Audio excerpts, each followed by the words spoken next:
안녕하십니까. 시와 시조를 쓰고 연구하는 정병기입니다. 시조가 뭐냐고 물어봤을 때 전혀 모른다고 대답하거나 알아도 거의 모른다고 할 정도로 대답하는 사람들을 적지 않게 봐왔어요.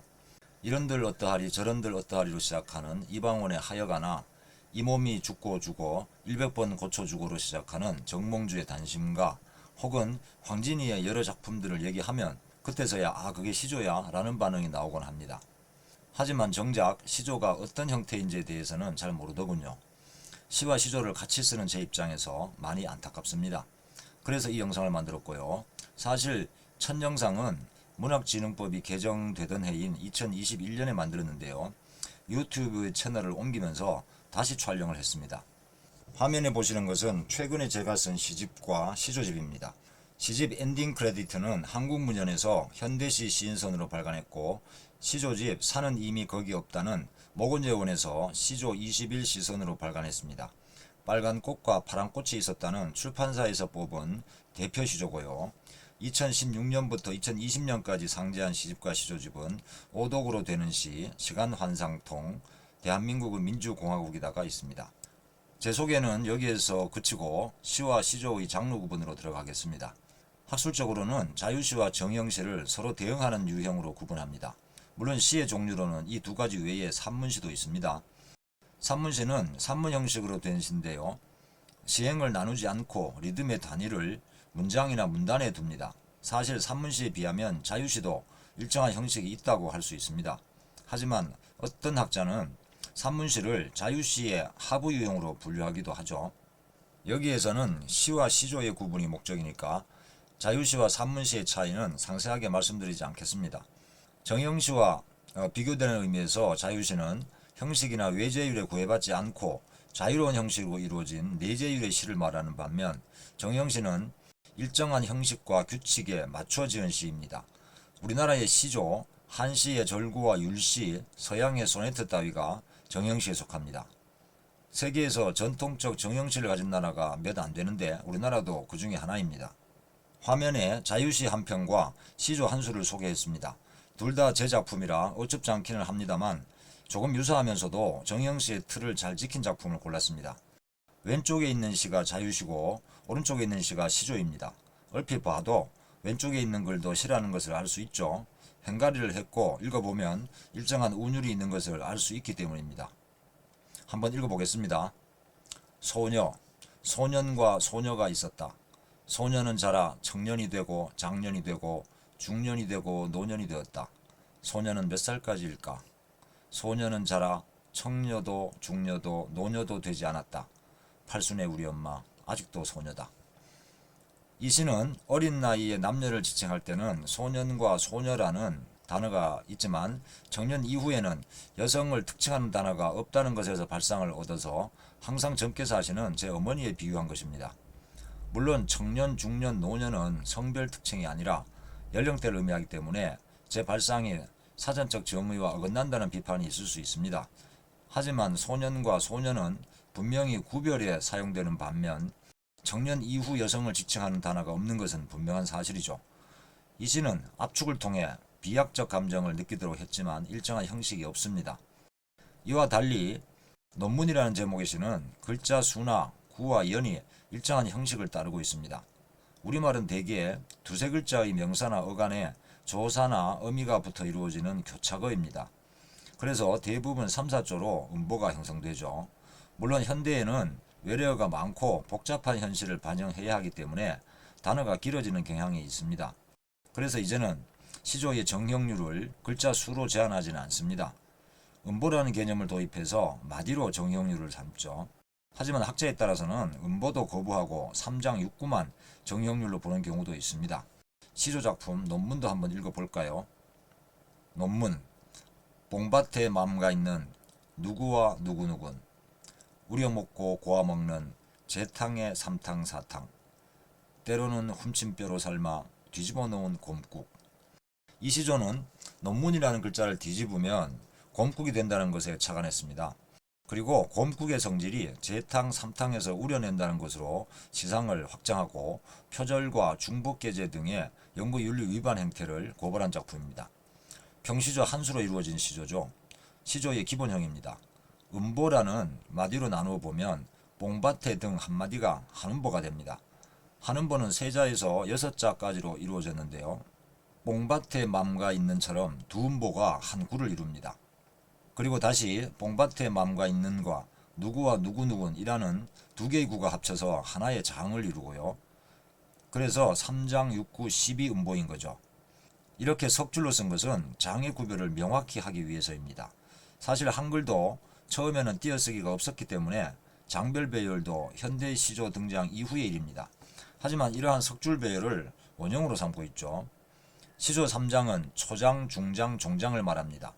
뽕밭에 맘가 있는 누구와 누구누구니 초장이고 정확히 3, 4조로 이루어져 있죠. 중장은 우려 먹고 고아 먹는 제탕의 3탕, 4탕인데 역시 3, 4조로 구성되었습니다. 다른 부분들은 모두 각 구의 첫 음보와 둘째 음보가 세자 혹은 네자인데 중장의 첫 구는 첫 음보와 둘째 음보가 모두 네자입니다. 음수율을 따지는 경우도 음보의 기본 글자 수를 세자나 네자까지 규정하므로 이것은 파격이나 탈격이 아닙니다. 종장은 때로는 훔친뼈로 삶아 뒤집어 놓은 곰국입니다. 각 음보가 세자, 6자, 5자, 2자로 이루어져 있죠. 뒷구를 뒤집어와 놓은 곰국이라고 읽으면 세자와 네자가 됩니다. 뒤집어 놓은을 한음보로 보면 이른바 과음보라고 해서 글자 수가 좀 많고 둘째 음보는 반대로 두 글자인 소음보여서 글자 수가 한자 적죠. 음수율을 따지는 경우에는 일정한 파격이라고 할 수 있습니다. 하지만 이 정도의 파격은 허용됩니다. 종장 첫 구의 첫 음보가 세 글자입니다. 때로는 이것이 해당합니다. 이 글자 수는 시조의 철칙입니다. 어떤 경우에도 파격이 허용되지 않죠. 첫 구 둘째 음보는 최소 5글자 이상이어야 합니다. 이것도 마찬가지로 파격이 허용되지 않는 철칙입니다. 다만 상한선에 대해서는 논란이 많습니다. 9자까지 허용하는 경우가 다수설인데요. 이 시조에서는 훔친 뼈로 삶아인데 6자로 이루어져 있죠.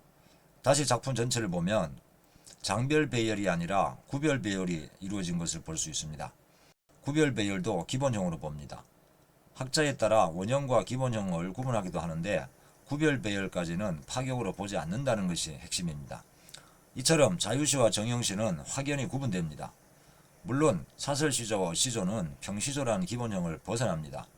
특히 사설시조는 종장 첫마디만 지키고 무한정 길어질 수 있다는 점에서 자유시와 구별이 어려워지죠. 하지만 평시조라는 기본형만은 분명히 자유시와 구별됩니다. 문제는 평시조를 쓰면서도 정형률을 지키지 않는 경향이 늘어난다는 겁니다. 참으로 안타까운 일입니다. 자유시와 정형시를 합해서 우리는 시라고 부릅니다.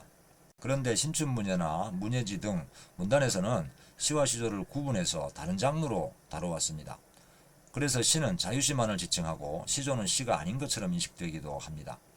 시조에 대한 사람들의 인식도 이것과 관련이 있을까요? 시조를 아느냐고 물어보면 심지어 한시로 오해하거나 아예 모르는 사람도 많습니다. 적어도 학교와 문단에서 견해가 통일되지 않아 교육하기에 어려움이 생긴 건 아닐까요? 시조에서 시의 한자어는 시시가 아니라 떼시라는 것은 아시죠? 시조는 시절 가조의 준말이기 때문입니다. 조선시대의 이 말은 유행가라는 의미였습니다. 당대의 대부분의 사람들이 느끼고 공감하는 시가가 시조라는 겁니다. 문단의 관행을 도종환 시인은 잘 알았을 겁니다. 당시 국회의원이었던 도종환 시인이 시조를 문학의 정의에 포함하도록 대표 발의한 문학진흥법 일부 개정안이 2021년 4월 29일에 통과됐습니다. 물론 시조는 이전에도 문학이었죠. 문제는 시와 시조의 구별이 상황에 따라 다르게 적용돼서 시조 문단이 불이익을 받아왔다는 건데요. 예를 들어 창작지원금 작품이나 문학 나눔 도서를 선정할 때 시조는 독립되지 않고 시에 포함돼서 다뤄졌습니다. 시조의 고유성을 인정받지 못해서 작품 선정에서 불리했던 겁니다. 그런 측면에서 문학진흥법 개정은 매우 큰 의미가 있죠. 개정 이전의 법조문은 문학의 장르로 시 다음에 소설로 바로 넘어갔습니다. 그런데 이 개정으로 인해 시 다음에 시조가 삽입됨으로써 시조는 시와 독립된 별개의 장르로 인정받은 것입니다. 2021년 5월 18일에 확정된 개정법을 한번 볼까요?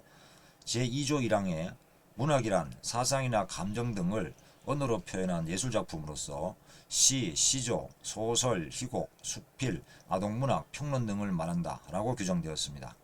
시조를 명확하게 삽입한 겁니다. 이 개정을 통해 시조와 시조 문단에 대한 법률적 보호와 지원이 확대될 전망입니다. 하지만 물론 아까 말씀드린 학술적 구분은 여전히 유효합니다. 시는 자유시와 정의형시를 포함하고 한국의 정의형시는 시조라는 겁니다. 다만 산문시를 자유시에 포함하지 않는다면 광의의 시는 자유시, 정의형시, 산문시를 아우르는 개념이 될 거고요. 하지만 문단의 관행이 법률적 변화를 불러왔듯이 학계에도 영향을 미칠 거예요. 이제 시는 광의의 시와 협의의 시로 나눠질 겁니다. 저는 이미 이러한 구분을 사용하고 있지만 아직 학계의 다수설로 인정받지는 못하는 것 같습니다. 상세히 말씀드리면 광의의 시는 자유시, 정의형시, 때로는 산문시까지 포괄하는 개념이고 협의의 시는 자유시 혹은 자유시와 산문시를 지칭하는 개념이 된다는 겁니다. 그리고 시조는 한국의 정의형시를 지칭하는 개념이 되고요. 학문은 현실의 변화를 반영하고 해석합니다. 시 구분에 대한 상세한 내용은 다른 영상 시와 시조, 시인, 시조인, 시조시인, 부제로 헷갈리는 명칭과 호명을 참조하시기 바랍니다. 이어지는 영상으로 왼쪽 하단에 연결해 뒀습니다. 지금까지 들어주셔서 감사합니다.